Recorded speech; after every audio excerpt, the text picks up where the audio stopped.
If this story interested you, don't forget to subscribe to our channel and tell us which city you're watching us from.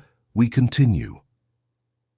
The mansion on Park Avenue in London had always been synonymous with elegance and sophistication.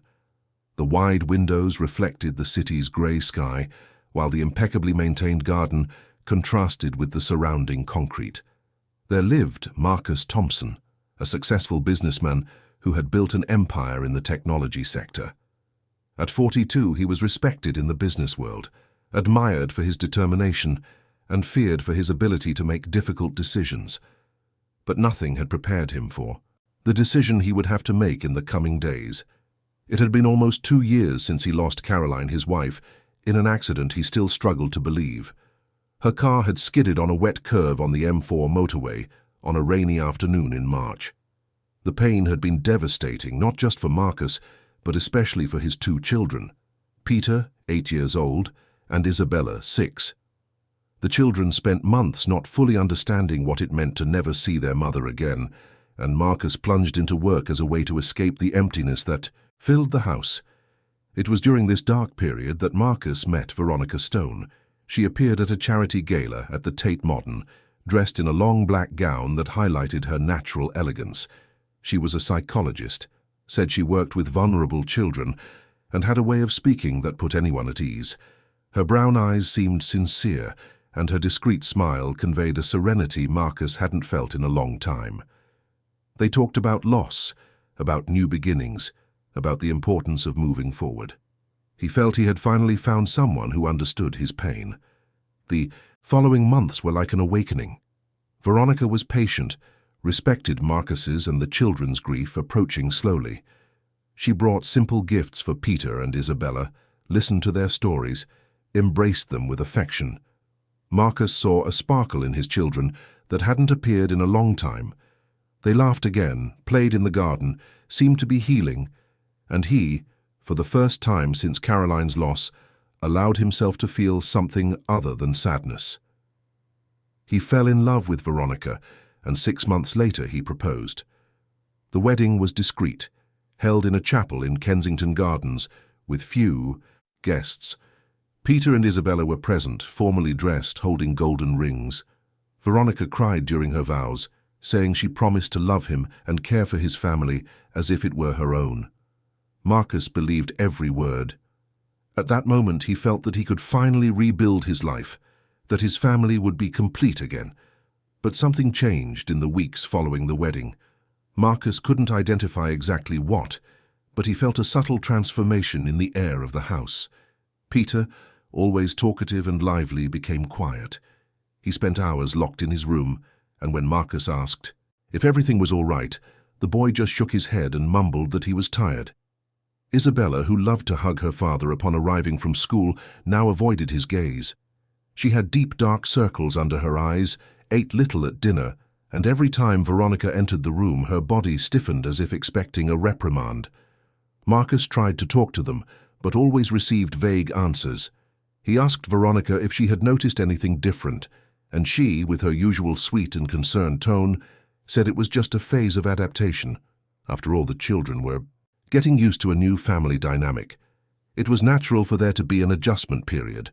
Marcus wanted to believe it, but something inside him screamed that it wasn't just that. One Monday morning, Marcus woke up earlier than usual. He went down to the kitchen for coffee and found Isabella sitting alone at the table, still in her pajamas with red eyes. She was staring fixedly at the empty plate in front of her, as if lost in thoughts a 6-year-old shouldn't have. "Dad, can I ask you a question?" she said softly, without looking up. "Of course, my love. You can ask anything," Marcus replied, sitting beside her and stroking her brown hair. "Will Mommy Caroline ever come back?" Marcus's heart ached. He swallowed hard, holding back the tears that threatened to surface. He knelt down to his daughter's height and held her small, cold hands. "My love, Mommy can't come back. She's in a place where there's no more pain, where she's at peace. But she's still here, in our hearts, every day." Isabella finally looked at her father, and her eyes overflowed. "It's just that I miss her so much." "I miss her too, my love, every day. But we're together, aren't we? Me, you and Peter. and now Veronica is here too to take care of you." Upon hearing Veronica's name, Isabella quickly looked away. Marcus noticed the reaction, but before he could ask anything, Veronica herself entered the kitchen, already dressed in an impeccable outfit and perfect makeup. "Good morning," she said with a wide smile. "Isabella, still in your pajamas? You know you need to be ready in half an hour. Come on, run to your room." The tone was firm but not aggressive. Isabella quickly stood up, almost, tripping over the chair, and ran out without saying a word. Marcus was disconcerted by his daughter's haste, but Veronica soon approached, kissed him on the cheek, and poured coffee into a cup. "Sorry if I was a little harsh, but children need routine. Otherwise they get lost," she said, running her hand through his hair. "You have that important meeting today, don't you? You'll need energy." Marcus nodded, but kept thinking about Isabella's terrified look as she left the kitchen. Throughout breakfast, his mind couldn't shake that scene. At the office, Marcus could barely concentrate. Meetings seemed endless. Reports made no sense, and his secretary had to repeat information multiple times. He called home in the middle of the afternoon, pretending it was just to check if everything was okay. Veronica answered with her usual calm voice, said the children were playing in the garden, and that everything was under control. But Marcus knew something wasn't right. When he returned home that night, he found Peter on the living room sofa, watching television in silence. The boy didn't even look up when his father entered. Marcus sat beside him, trying to start a conversation. "Hey, champ, how was school today?" "It was normal," Peter replied without taking his eyes off the screen. "Normal how?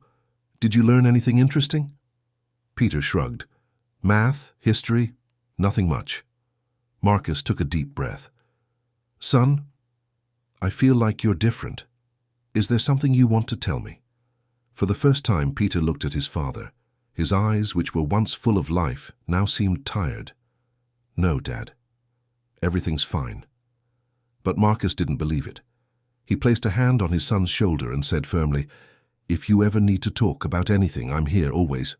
Peter nodded but returned, his gaze to the television. Marcus realized he wouldn't get anything more at that moment. He stood up and went upstairs towards Isabella's room. The door was ajar, and he peeked discreetly. The girl was sitting on the bed, hugging the teddy bear Caroline had given her for her last birthday. Her lips moved, as if she were talking to someone invisible. Marcus tapped lightly on the door before entering. Isabella quickly hid the bear under her pillow, as if she had done something wrong. He sat on the edge of the bed and smiled. "You can leave the teddy." "Bear out, my love, it's perfectly fine." Isabella hesitated, but eventually pulled the bear back and hugged it tightly. Marcus noticed she was trembling slightly. "Are you cold?" "No, Dad." "Then why are you trembling?" Isabella bit her lower lip, and Marcus saw that she wanted to say something but was afraid. He waited in silence, giving his daughter time to feel safe. Finally she whispered, "Dad, Veronica, she—" "Yes? What about Veronica?" Before Isabella could continue, Veronica's voice echoed from the hallway. "Marcus, are you there? I need to talk to you." Isabella immediately fell silent, and her eyes widened. Marcus frowned but stood up. "I'll be right back, my love. We'll finish this conversation, okay?" He left the room and found Veronica standing in the hallway, arms crossed. She smiled, but there was something forced about that smile. "The children need to sleep early tonight. They have a test at school tomorrow, and Isabella has been very distracted. I think it's better not to encourage her to stay up talking." Marcus felt a growing unease inside him.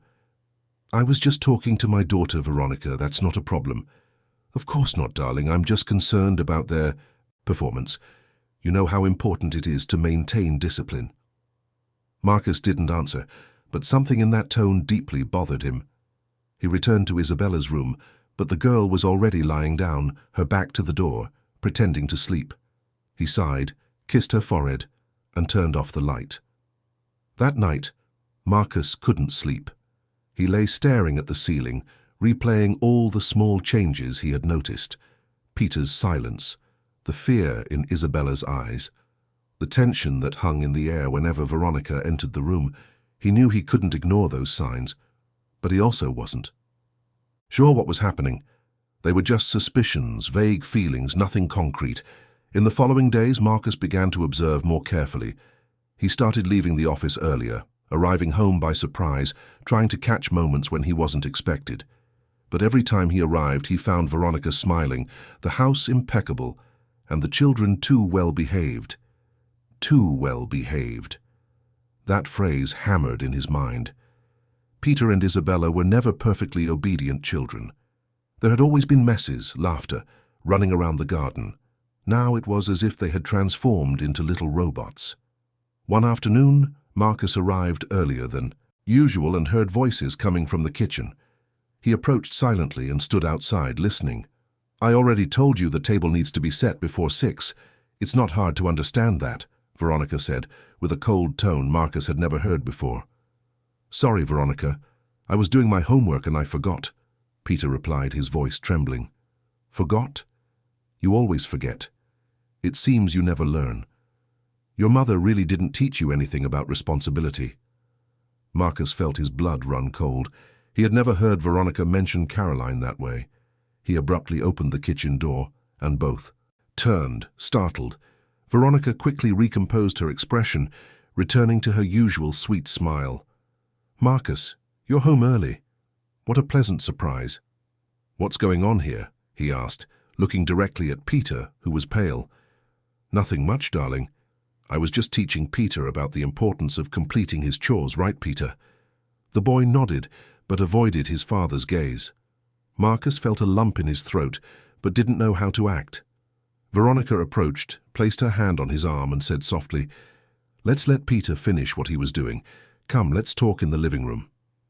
He followed her, but his mind was elsewhere.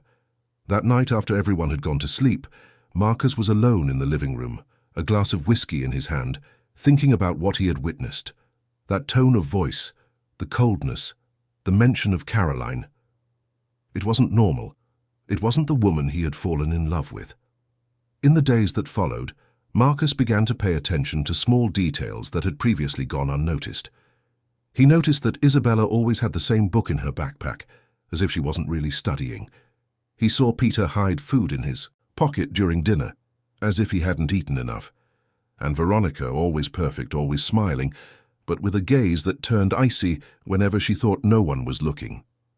One night, while Veronica was showering, Marcus entered Isabella's room and found the girl crying softly, hidden under the covers.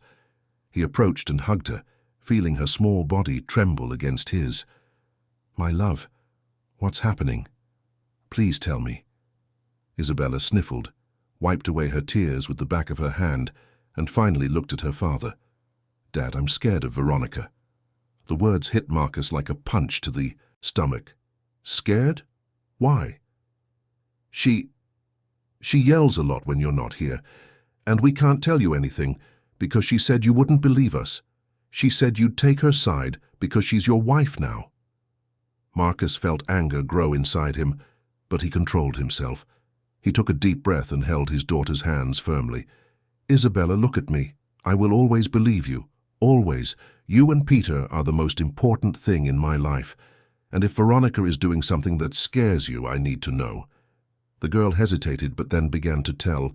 She spoke about the yelling, about the excessive punishments, about how Veronica hid everything when Marcus came home. She said that Veronica forced them both to be silent for hours, that she took away their favorite toys as punishment for anything, and that whenever they tried to complain, she said they were being ungrateful and spoiled. Marcus listened to every word with a broken heart. When Isabella finished, he hugged her tightly and whispered, "I'll fix this. I promise, I'll fix this." But upon leaving the room, Marcus realized he didn't know exactly how. He had no concrete evidence, just the account of a 6-year-old child. Veronica would certainly deny everything, and he would be stuck in a situation where he would have to choose between his children's word and his wife's. He needed something more. He needed irrefutable proof. It was then that an absurd idea began to take shape in his mind. If Veronica's behavior changed when he wasn't present, then the only way to discover the truth would be to be present without her knowing. But how? He couldn't just hide in the house. Unless Marcus remembered a documentary he had watched about private investigations, about people who disguise themselves to uncover the truth. It seemed crazy, but the more he thought about it, the more the idea made sense. If he could return home under another identity, observe without being recognized, then he would finally know what was truly happening to his children. That night, while Veronica slept beside him, Marcus stayed awake, planning every detail. The next day, he called his trusted lawyer and his best friend, George, for a private conversation at a discreet cafe in Chinatown. When he told them his plan, both thought he was going crazy. "Marcus, this is too risky. If she finds out, you could lose custody of the children," warned the lawyer, adjusting his glasses. "And if I do nothing, I could truly lose my children," Marcus replied firmly. "I need to know what's happening, and this is the only way." George, who had known Marcus since college, sighed and placed a hand on his friend's shoulder. "If you're really going to do this, then at least let me help you. I'll get you what you need." And so, a week later, Marcus Thompson disappeared.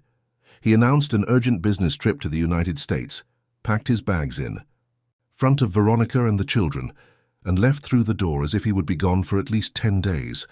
But instead of boarding the plane, he went directly to an apartment rented by George in a simple area of the East End of London.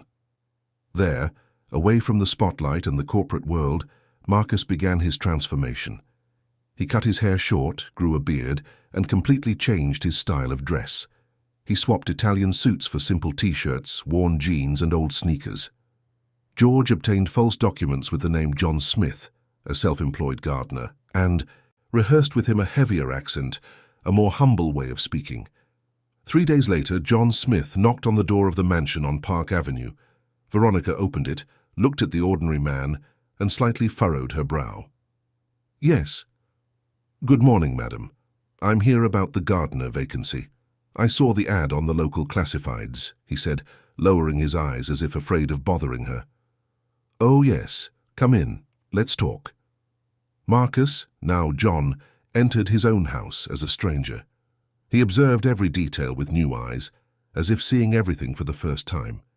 And it was there at that moment that his journey to discover the truth truly began. The interview was quick and direct. Veronica evaluated John Smith with critical eyes, asked about experience, requested references that George had carefully prepared, and finally agreed to hire him for a week's trial. The salary was modest, and the hours would be from 8 in the morning to 5 in the afternoon, Monday to Friday. Marcus, now completely immersed in the role of John, accepted everything with exaggerated gratitude, thanking her for the opportunity as if it would change his life. On the first day of work, John arrived promptly at 8 o'clock. He carried an old backpack with borrowed tools and a worn cap that hid part of his face. Veronica received him at the back entrance, quickly explained what needed to be done in the garden, and pointed to the small tool shed at the back of the property. Then she simply turned and went back inside the house, leaving him alone. Marcus took a deep breath. He was finally there, living as a stranger in his own home, about to discover what truly happened when he wasn't present. He started working in the garden, trimming plants, cleaning dry leaves, but his eyes were always attentive to the house windows. It was strange to see everything from that angle, as if observing another family's life. Around 9 o'clock, the children appeared in the living room. Peter and Isabella were in school uniforms, with backpacks on their backs, waiting to go to school. Marcus felt his heart ache at seeing them. He wanted to run, hug them, tell them he was there, but he knew he couldn't. He had to maintain the disguise, he had to discover the truth. Veronica entered the room with firm steps, already impeccably dressed as always. But what Marcus saw next left him paralyzed. She looked at Peter, and with an expression of contempt, said loudly, "Your uniform is all wrinkled. Don't you know how to iron clothes? You're 8 years old, you should know how to do that yourself by now." Peter lowered his head, ashamed. "Sorry, Veronica, I tried, but I couldn't." "Tried? Trying isn't enough. You need to do it right. Go back and iron it again. And be quick. The driver is already waiting." The boy ran towards the laundry room, and Marcus saw tears streaming down his son's face. He clenched his hands so tightly that his nails dug into his palms. He wanted to go in. He wanted to scream, but he knew he couldn't. Not yet. Isabella remained standing in the corner of the room, trying to become invisible. But Veronica noticed her. "And you? Are you planning to go out like that with messy hair? Go brush it now, and don't make me repeat myself." The girl ran upstairs, and Marcus saw her stumble on the steps in her haste. His heart broke with each passing second. How had he not noticed this before? How had he let it get to this point? Minutes later, the children returned, Peter's uniform now haphazardly ironed, and Isabella's hair pulled tightly into an overly tight ponytail. Veronica pushed them out the front door without a word of farewell, without a gesture of affection. She just slammed the door shut and went back inside. Marcus remained crouched in the garden, pretending to prune a bush, but his hands were trembling. That was not the treatment a stepmother should give. That was cruelty, and he was seeing it with his own eyes. Throughout the morning, Marcus continued working in the garden, always attentive to what was happening inside the house. He saw Veronica talking on the phone with a sweet and charming voice, probably with a friend. She laughed, told stories, seemed like the kindest person in the world. But as soon as she hung up, her expression changed completely. The mask fell. Around noon, a woman arrived at the house. She was young, perhaps 25, with black hair pulled back in a simple bun and kind eyes. She wore a light blue dress and white sneakers. Marcus recognized her immediately. It was Amanda. The nanny Veronica had hired a few months ago to help with the children, while she took care of other errands. He remembered seeing her a few times, always friendly, always attentive to Peter and Isabella. Amanda greeted Veronica politely and entered the house. Marcus continued observing from afar, trying to catch any sign of what was happening inside, and then something caught his attention. Through the kitchen window, he saw Amanda carefully preparing the children's lunch, cutting fruit, arranging the plates with care. She smiled as she worked, humming softly, as if happy to care for those children. Veronica entered the kitchen, and Amanda's expression changed immediately. She straightened up, stopped humming, and lowered her head. Marcus realized that she, too, was afraid of Veronica. When the children returned from school around 3 in the afternoon, Marcus was cleaning the area near the dining room window. He saw Peter and Isabella enter through the door, tired, with heavy backpacks. Amanda greeted them with a warm hug, asked how their day had been, offered juice and cookies. The children smiled for the first time since Marcus had started observing. They smiled genuinely, their eyes shining, and he realized that Amanda was the only light in that gloomy environment. But the joy was short-lived.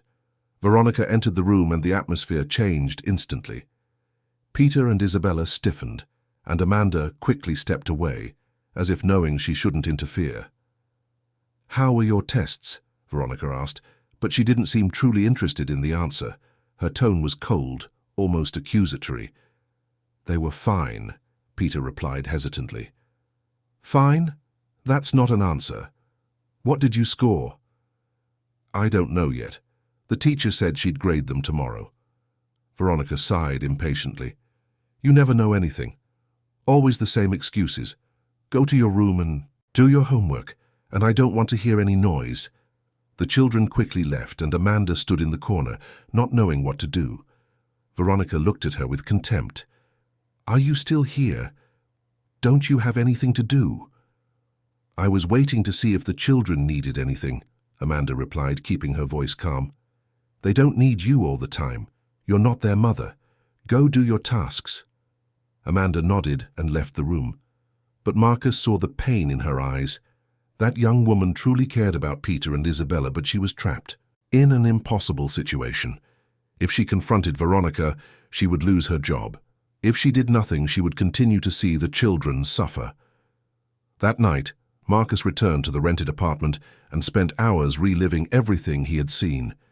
He took a notebook and began to write down every detail, every word, every gesture. He needed to document everything. When he finally lay down on the narrow, uncomfortable bed, he couldn't sleep. The images of Peter crying and Isabella trembling with fear wouldn't leave his mind. The next day, Marcus arrived at the house at 8 o'clock, as agreed. He started working in the backyard, where he was closer to the kitchen. That's where the children had breakfast, and he wanted to hear what was happening.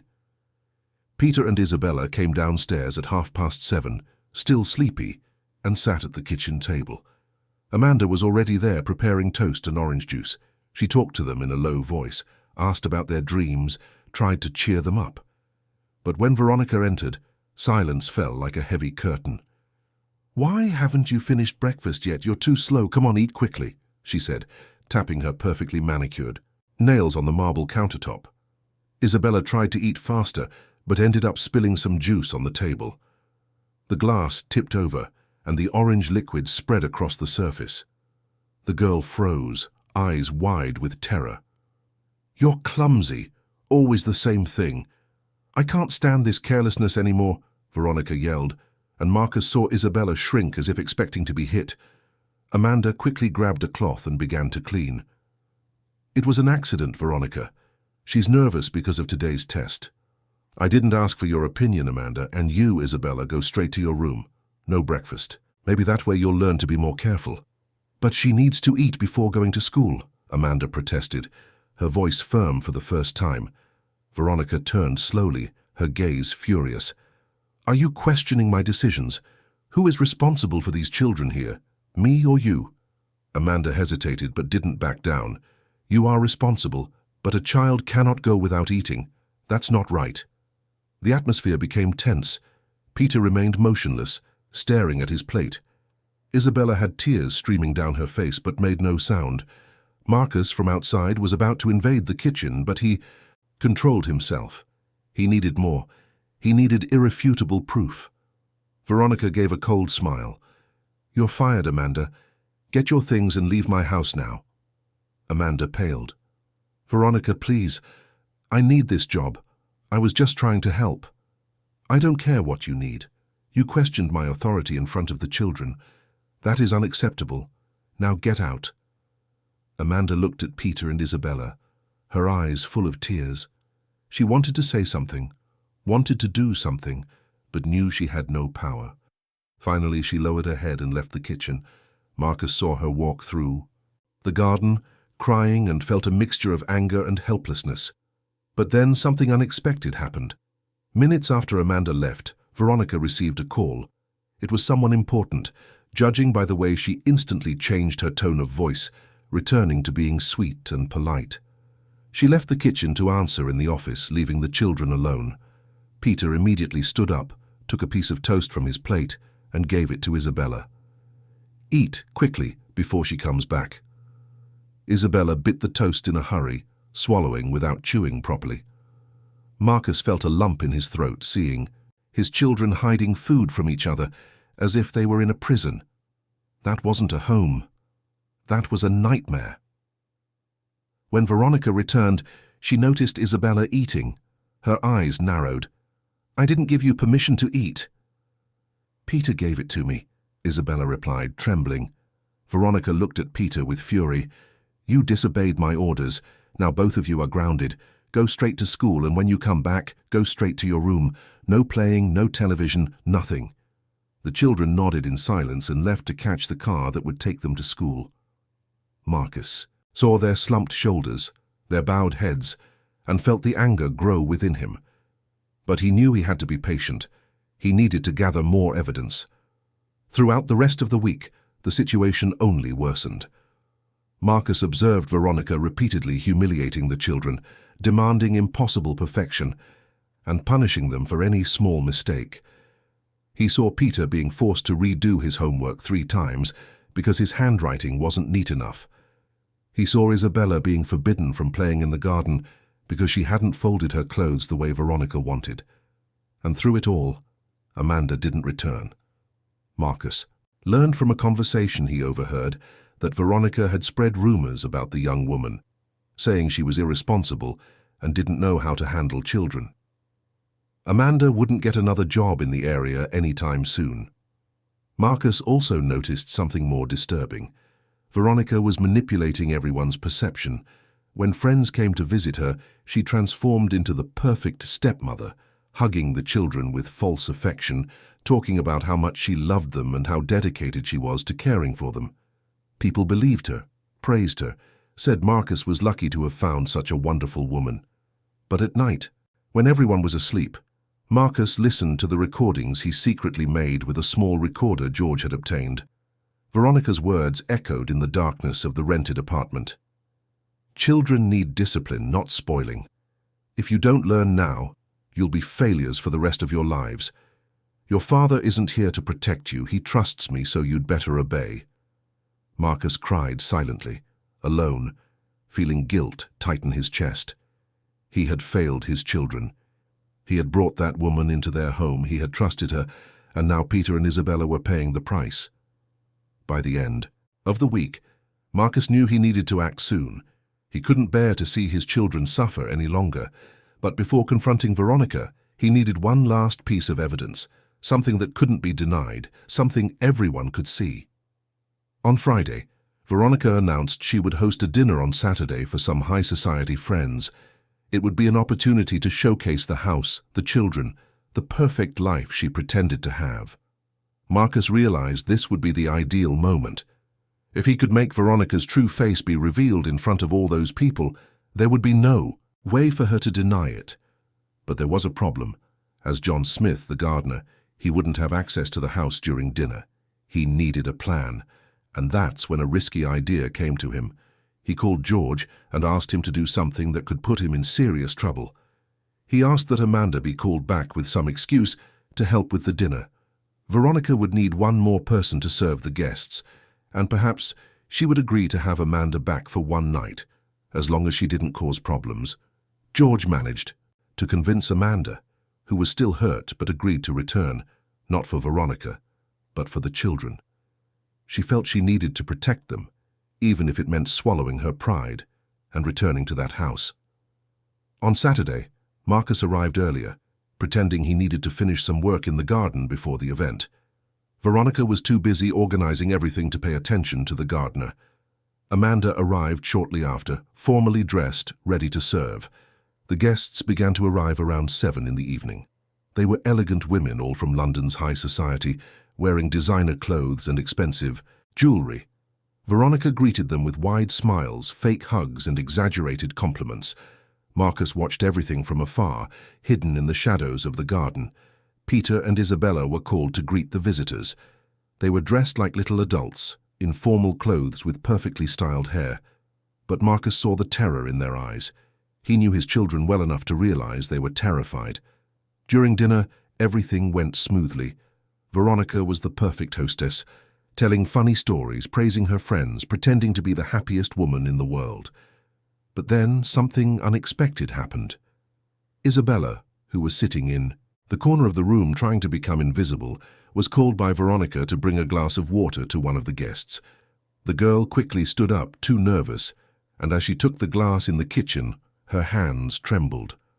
Amanda saw and tried to help, but Isabella was already returning to the living room, and that's when it happened.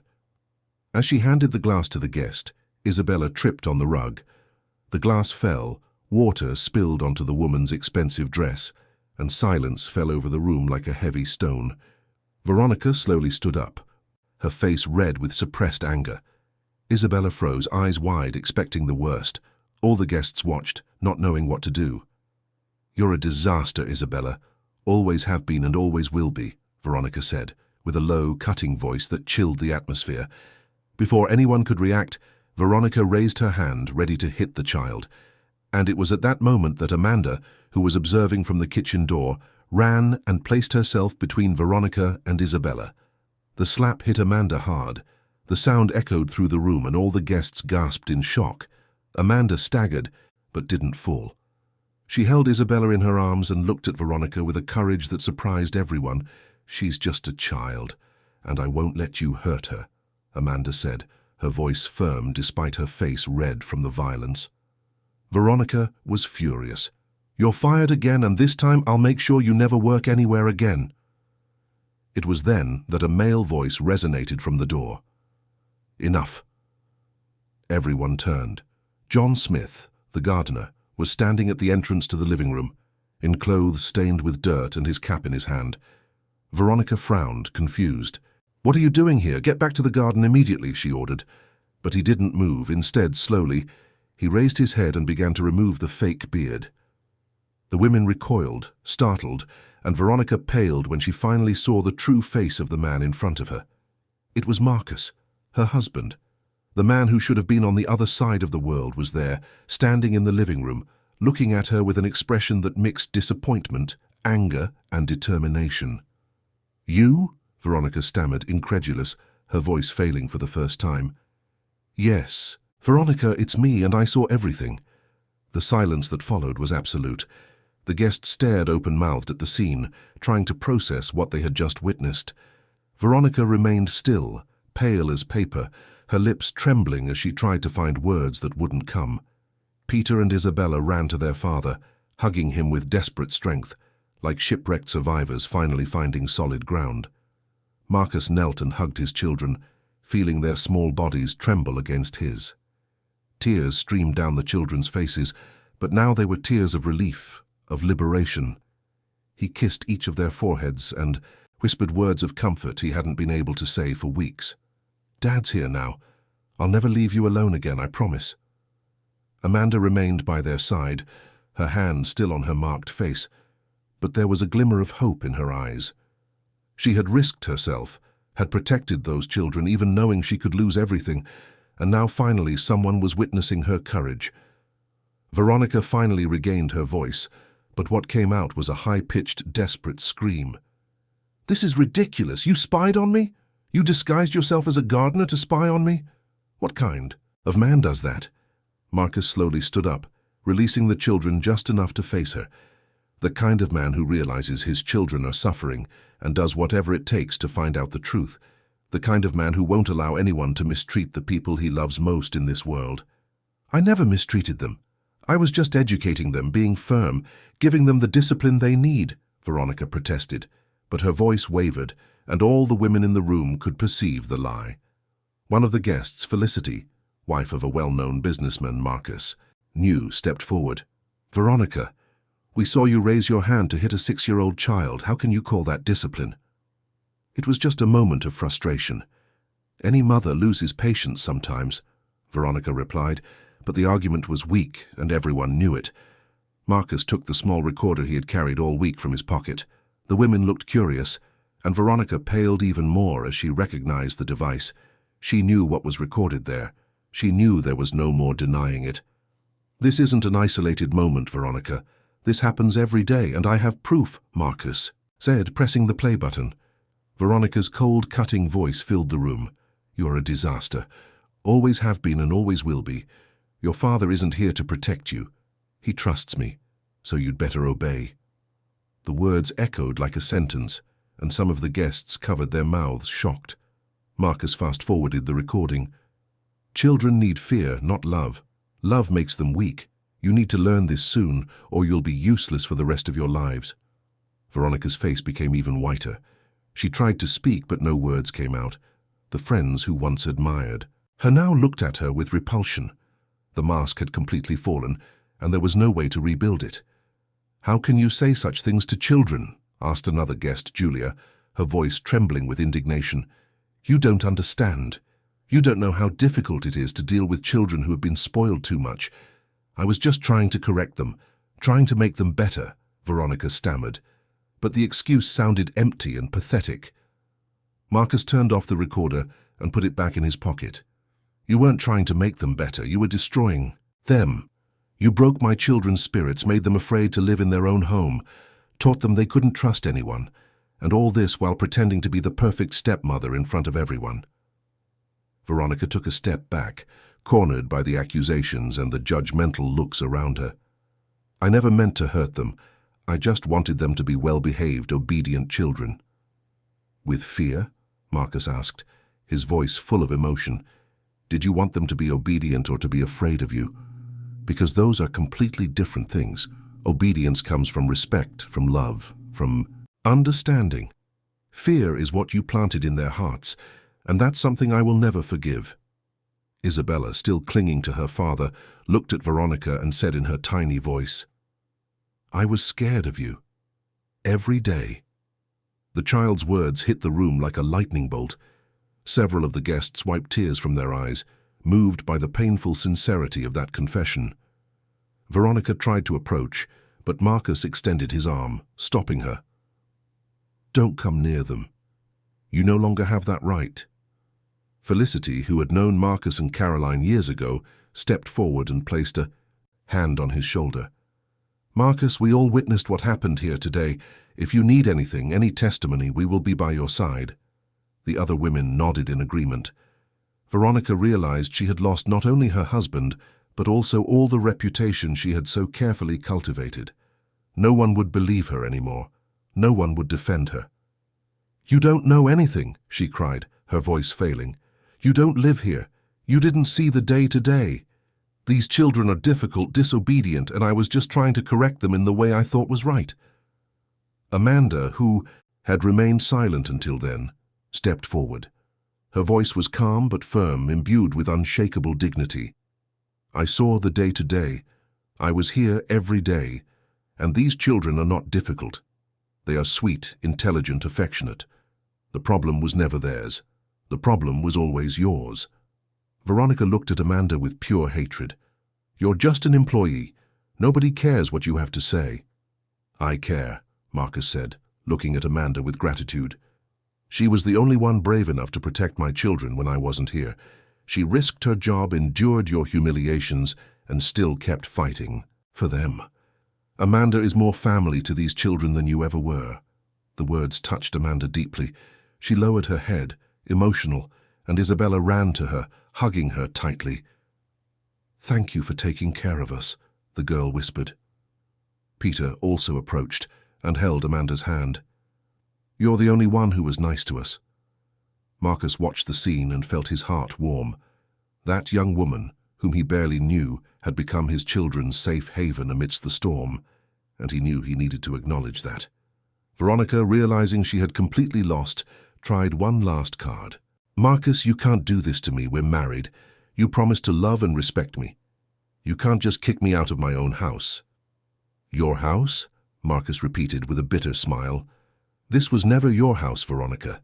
This is the house I built with Caroline, the house where I raised my children, the house you turned into a place of fear and pain. And you're right about one thing. I promised to love and respect. But those promises were based on a lie. You were never who you pretended to be. From the beginning, you wore a mask to deceive me, to gain my trust, and when you got what you wanted, you showed your true face to the only people who couldn't defend themselves." He paused, looking her directly in the eyes. "My lawyer has already prepared the divorce papers. You have until tomorrow at noon to take your things out of here. After that, any of your belongings will be donated. And don't try to fight it in court, because all these women present here are witnesses to what you did. In addition to the recordings, the children's accounts, and Amanda's testimony, you don't stand a chance." Veronica tried to protest, but Felicity interrupted. "Veronica, if I were you, I'd accept his offer. What you did here was inexcusable. If this goes to court, you won't come out of this story well," Julia added. "And you can forget any invitations to social events from now on. None of us will want to be associated with someone who mistreats children." Veronica looked around, seeing all bridges burned, all alliances broken. Her perfect world had crumbled in a matter of minutes, and there was no way to rebuild it.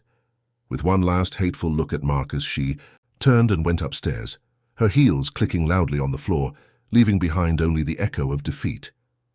The guests began to leave, each of them stopping to hug Marcus and offer support. Felicity stayed last. "Caroline would be very proud of you," she said, with tears in her eyes. "You did the right thing." When they were finally alone, the living room, once so full of tension, now seemed to breathe more lightly. Marcus sat on the sofa and pulled Peter and Isabella close to him. Amanda stood, unsure whether to stay or leave. "Amanda, please sit down," Marcus said, indicating the armchair nearby. "You're part of this too." She hesitated, but eventually sat. Marcus looked at her with a gratitude he couldn't express in words. "I don't know how to thank you for what you did for my children. You protected them when I failed. You were brave when I was absent." "I just did what anyone should do," Amanda replied modestly. No, you did much more than that. You risked your job, your reputation, your safety, to protect 2 children who weren't even yours. That's rare, Amanda. And I want you to know that from now on, you will always have a place here. If you want to continue caring for the children, the position is yours. And this time, with the respect and salary you deserve. Amanda smiled, and for the first time in weeks, seemed to relax completely.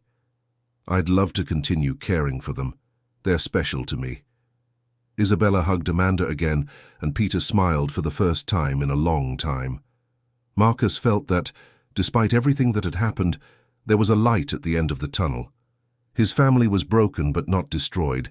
There was pain but also hope. In the following days, Veronica left the house without looking back. She took only her clothes and some personal items, leaving everything else. Marcus felt no pity. He only felt relief that she was finally out of his children's lives. Peter and Isabella slowly began to recover. They still had nightmares, still trembled when they heard loud voices, but with time and the constant affection of Marcus and Amanda, they started to become the children they were before. They laughed again, played in the garden, told stories before bedtime. Marcus also began a healing process. The guilt of not having noticed what was happening earlier gnawed at him, but his therapist helped him understand that he had done the best he could with the information he had at the time. The important thing was that now he was present, he was attentive, and he would never again allow something like that to happen. Amanda became an integral part of the family. She wasn't just a nanny, she was a friend, a confidant, someone everyone could trust. The children adored her, and Marcus saw in her a rare strength and kindness. She had proven her character in the most difficult moments, and that was worth more than any resume. One evening, a few weeks after Veronica's departure, Marcus was in the garden watching the stars. Amanda appeared with 2 cups of tea and offered him one. They sat in silence for some minutes, just appreciating the tranquility of the night. "How did you do it?" Marcus asked suddenly. "How did you manage to keep protecting them, even knowing you could lose everything?" Amanda thought for a moment before answering. "Because I know what it's like to grow up without protection. I know what it's like to feel fear in your own home. And I swore to myself that if I ever had the chance to make a difference in someone's life, I would, no matter the cost." Marcus looked at her with admiration. "You're a special person, Amanda. I hope you know that." She smiled shyly. "I just tried to do what was right. And you did more than that. You saved my children, and I will never forget that." The two fell silent again, but it was a comfortable silence, full of mutual understanding. Marcus knew that the road ahead would still be long and difficult. There were wounds to heal, traumas to overcome, lessons to learn. But for the first time in a long time, he felt there was hope. His family was rebuilding, brick by brick, hug by hug, kind word by kind word. And as he looked at the starry sky, Marcus whispered a silent promise to Caroline, wherever she was. "I'll take care of them. I'll be the father they deserve. And I'll never let anyone hurt them again. I promise." The night breeze brought a comforting coolness, and Marcus felt, for the first time since Caroline's death, that maybe, just maybe, everything would be all right. In the end. It wouldn't be easy, it wouldn't be fast, but it would be possible, and that was all he needed to know at that moment.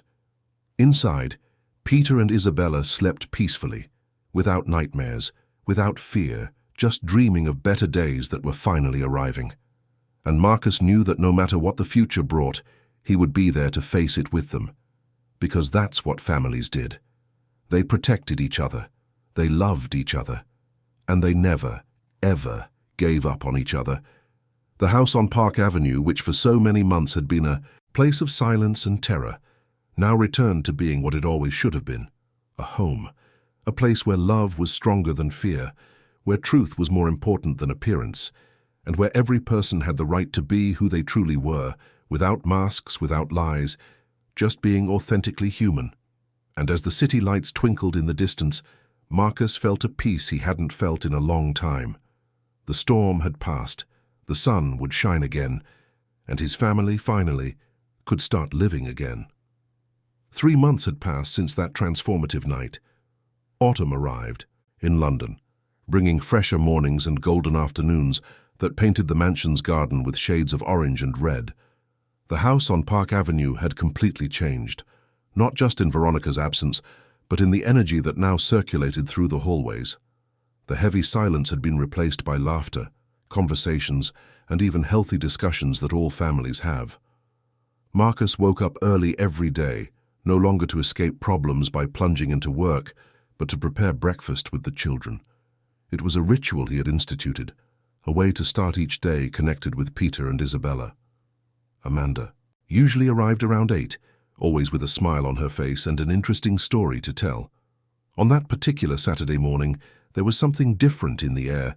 Peter had asked to make pancakes, something he hadn't done since before Caroline passed away. Marcus felt his heart ache with emotion when his son entered the kitchen with an apron tied around his waist and a cookbook in his hands. "Dad, do you think we can make them like Mom used to?" Peter asked, with that mix of hope and insecurity typical of an 8-year-old trying to cope with loss. Marcus knelt down to his son's height and placed his hands on his shoulders. "We can try, champ, and you know what? They don't have to be exactly the same. They can be our way. Mom would be happy to know that we're creating our own traditions, keeping her memories alive but also living our own stories." Peter smiled, and in that smile, Marcus saw a piece of healing happening. He saw that his son was learning that it was possible to honor the past without being trapped in it, that it was possible to remember with love without being paralyzed by pain. Isabella appeared soon after, still in her pajamas, dragging the teddy bear that now accompanied her everywhere without fear or shame. She had lost weight during the months with Veronica, but now her rosy cheeks and bright eyes were returning. She jumped onto her father's lap and gave him a loud kiss on the cheek. "Good morning, Dad. Are we making pancakes?" "Yes, Princess. Do you want to help?" "I do. Can I crack the eggs?" Marcus laughed. "You can, but be careful not to get any shells in, okay?" The kitchen filled with flying flour, eggs, being cracked with more enthusiasm than technique, and laughter echoing through the walls. When Amanda arrived, she found the three covered in pancake batter, but with wide smiles on their faces. She stopped at the door and watched the scene with a warm heart. That was the family the children deserved to always have. "Did you start without me?" she joked, taking her bag off her shoulder. "Amanda!" Peter and Isabella shouted in unison, running to hug her, leaving flour marks on her clothes. She hugged them back tightly, and Marcus watched from afar, realizing how her presence had become essential to everyone there. She wasn't just an employee. She was part of the family in a way he was still learning to name. After the chaotic and delicious breakfast, Marcus suggested they go to Hyde Park. It was a place Caroline loved, where she used to take the children to ride bikes and have picnics. He knew it was time to revisit those places, to create new memories without erasing the old ones. In the car, on the way to the park, Peter asked a question that caught Marcus by surprise. "Dad, do you think Mommy Caroline is happy?" "With us?" Marcus looked in the rearview mirror and saw his son's serious face. "Why do you ask that, champ?" "Because we're happy again, and I was wondering if she wouldn't be sad that we're happy without her." Isabella also looked at her father, waiting for the answer. Amanda, in the passenger seat, subtly turned, ready to intervene if necessary, but Marcus gently raised his hand, indicating he wanted to answer. He parked the car for a moment, turned completely to his children, and spoke with deep sincerity. "My loves, Mommy loved us more than anything in this world. And do you know what people who truly love us want? They want us to be happy. No matter the circumstances, no matter how much time passes, she's happy because you're laughing again, playing again, living again. And do you know why? Because the greatest gift we can give to someone who has passed away is to continue living fully, carrying the lessons and love they gave us." "So she's not sad?" Isabella asked with a tearful voice. "No, my love. She's at peace, and she's proud of you. Very proud." Peter wiped away a stray tear and nodded. "Okay, then let's go to the park." When they arrived at Hyde Park, the sun was already high and the park was full of families, cyclists, and people jogging. Marcus rented bicycles for everyone, including Amanda, who protested, saying she didn't know how to ride properly. But Peter and Isabella insisted so much that she eventually agreed. What followed was an afternoon of pure joy.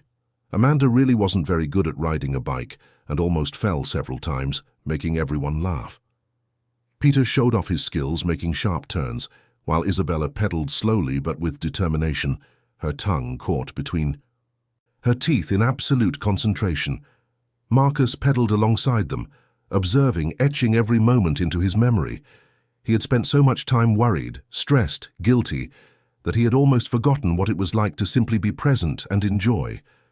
But now, seeing his children happy, hearing their laughter, he felt he was finally on the right path.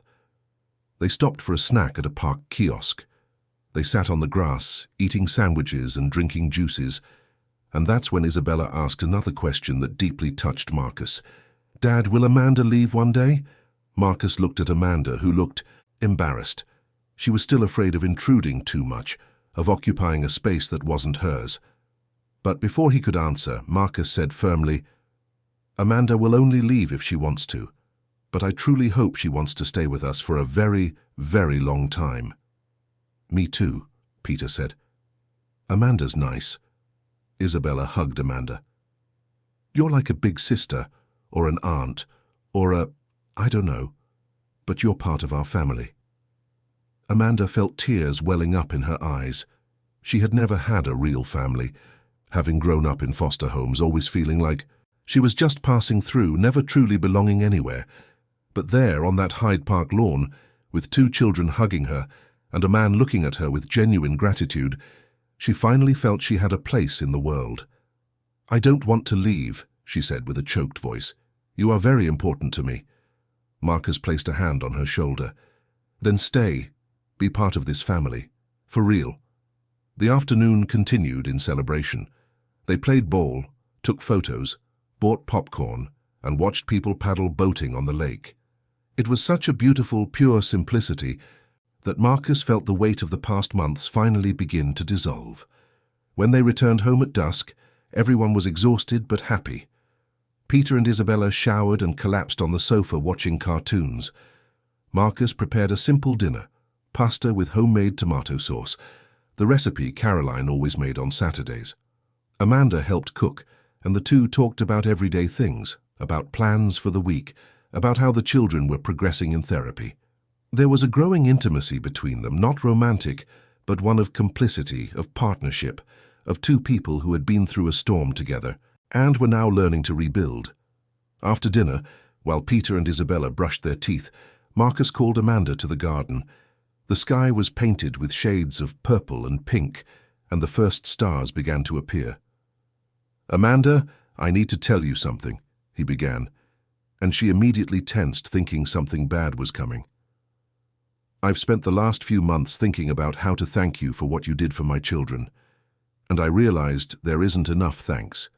There's no reward that comes close, but what I can offer is something different." He paused, choosing his words carefully. "I want you to know that you are not an employee here. You are family, and as family, you have rights and responsibilities. I spoke with my lawyer, and if you accept, I would like to name you as the children's legal guardian. Not to replace me, but so that if something ever happens to me, you can legally care for them, so no one can take them from you." Amanda was speechless.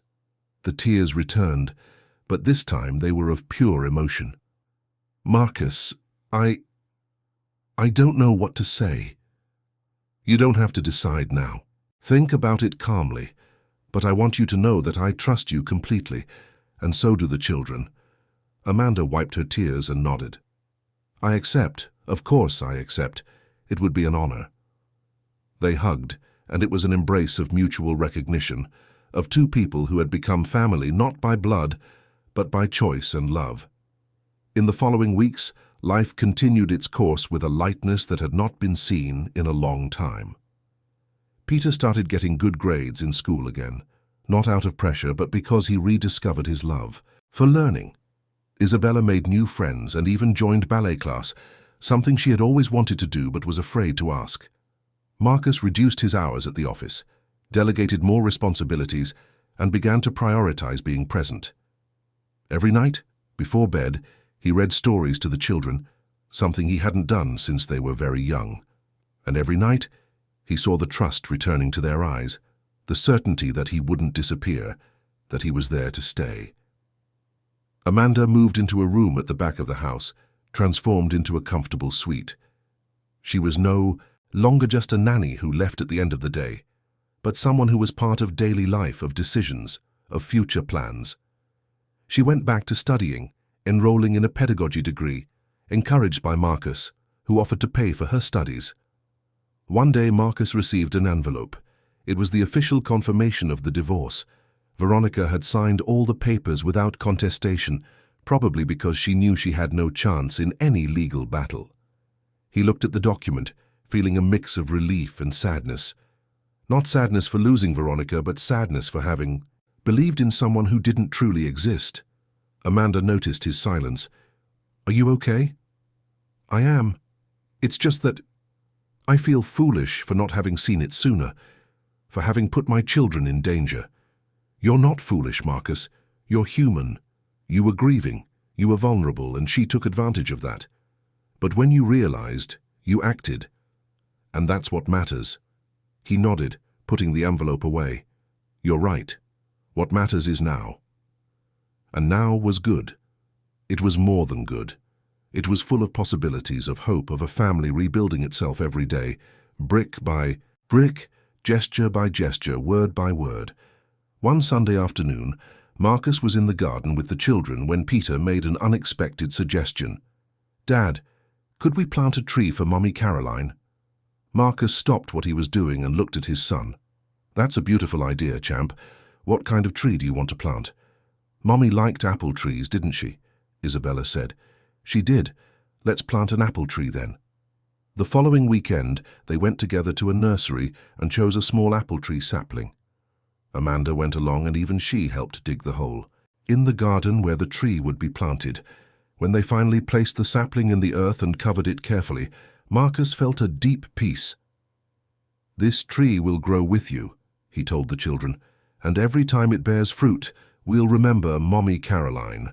We'll remember the love she had for you, and we'll be grateful for every day we had with her." Peter and Isabella watered the tree carefully, as if it were the most precious thing in the world. And in a way, it was. It was a symbol that love doesn't die, it just transforms. It was proof that pain can become beauty, that loss can give way to growth. Months passed and the apple tree grew strong and healthy, just like the children. Peter had his birthday, turning 9, and for the first time since Caroline's death, Marcus organized a real party, with school friends, chocolate cake, and lots of mess. Seeing his son laughing, playing, being a child again was one of the greatest gifts Marcus could receive. Isabella also blossomed. She returned to being the talkative and curious girl she had always been. She asked 1,000 questions a day, drew, non-stop, and every night asked Amanda to read stories about brave princesses. The nanny always chose stories where the princesses saved themselves, where they were strong and intelligent, and Isabella loved them. One winter night, with London's cold setting in, Marcus was in his office finishing some reports when Amanda appeared at the door with 2 cups of hot chocolate. "Thought you might need one," she said, offering it to him. "Thank you. You always know what we need even before we do." She smiled and sat in the armchair opposite his desk. "Marcus, can I ask you a personal question?" "Of course. Have you ever thought about meeting someone new, like dating?" Marcus was surprised by the question. "I've thought about it, but I'm not ready. And honestly, it's not a priority right now. My priority is the children. They're the ones who need my attention and my love. The rest can wait." Amanda nodded. "I think you're an incredible dad. Your children are very lucky." "I'm the one who's lucky. Lucky to have such resilient, strong children, and lucky to have you in our lives." They talked late into the night about dreams, about fears, about plans for the future. And when Amanda finally stood up to go to bed, Marcus thought about how life had changed since that terrible day when he disguised himself as a gardener. He could have lost everything. It could have been too late. But it wasn't. He acted, he fought, and he saved his family. And now, looking back, he realized that that experience, as painful as it had been, had also strengthened them. It taught them about courage, about truth, about the importance of protecting those we love. One Saturday morning, 6 months after the confrontation with Veronica, Marcus woke up and felt something different. He felt he had finally forgiven himself. He had carried so much guilt, so much weight, that he had almost crushed himself under it. But now, seeing the children happy, seeing the house full of life, he understood that he had done the best he could. And that was enough. He went down to the kitchen and found Amanda already preparing breakfast. The children appeared soon after, still in their pajamas, with messy hair and sleepy smiles. They all sat together at the table as they did every morning, and Marcus looked around and saw his family. It wasn't the family he had planned to have, it wasn't the perfect family from television commercials, but it was his family. And it was real, and it was strong, and it was full of love. "Dad, can I have more pancakes?" Peter asked. "You can, champ. Eat as much as you like." Isabella smeared her mouth with strawberry jam and laughed when Amanda tried to wipe her face. "Amanda's annoying," the girl joked. "You're the annoying one who can't eat without getting messy," Amanda replied, laughing too. Marcus watched the scene and felt his heart overflow with gratitude.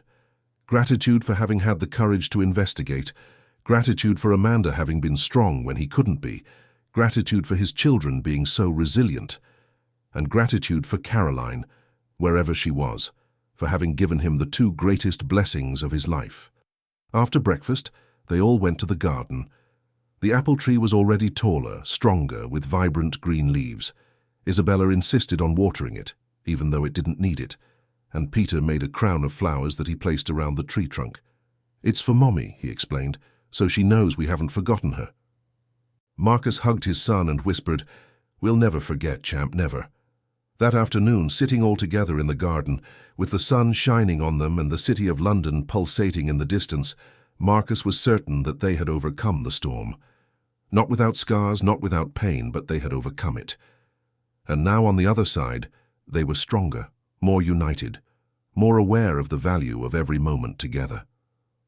The house on Park Avenue was no longer just an elegant mansion in London's most exclusive area. It was a real home, a place where love had overcome fear, where truth had conquered lies, where a broken family had rebuilt itself with patience, forgiveness, and hope. And as the sun set over the city, painting the sky with shades of orange and pink, Marcus held Peter's and Isabella's hands and made a silent promise to protect that love with all his strength, to celebrate every small victory, and never, ever take for granted the privilege of being a father. Because in the end, that's what mattered. Not money, not professional success, not societal approval. What mattered were those simple moments, those tight hugs, those genuine laughs. What mattered was being present, being true and loving unconditionally. And Marcus had finally understood that. He was finally living that. And for the first time since losing Caroline, he felt truly alive again. Not just existing, not just surviving, but truly living. With purpose, with joy, with hope. The journey had been long and painful, but it was worth every tear, every moment of anguish, every sleepless night. Because the result was there, in that sunny garden, in those smiling children, in that feeling of peace that had finally returned to inhabit his heart. And as night fell over, London, the Thompson family went inside the house, leaving behind the shadows of the past and walking towards a future that, for the first time in a long time, seemed bright and full of possibilities. End of story. Dear listeners, we hope Marcus, Peter, Isabella, and Amanda's story has deeply touched your heart. If you were moved by this journey of pain, courage, and rebuilding, please like, subscribe to the channel, and tell us in the comments which moment stood out to you the most. Was it Marcus's revelation, Amanda's courage, the children's recovery? Every day we bring intense stories, like this, which reveal the deepest and truest side of the human soul, reminding us of the importance of protecting those we love and never giving up on the truth. We await you in the next episode with another story that will move you and make you reflect on life, family, and love.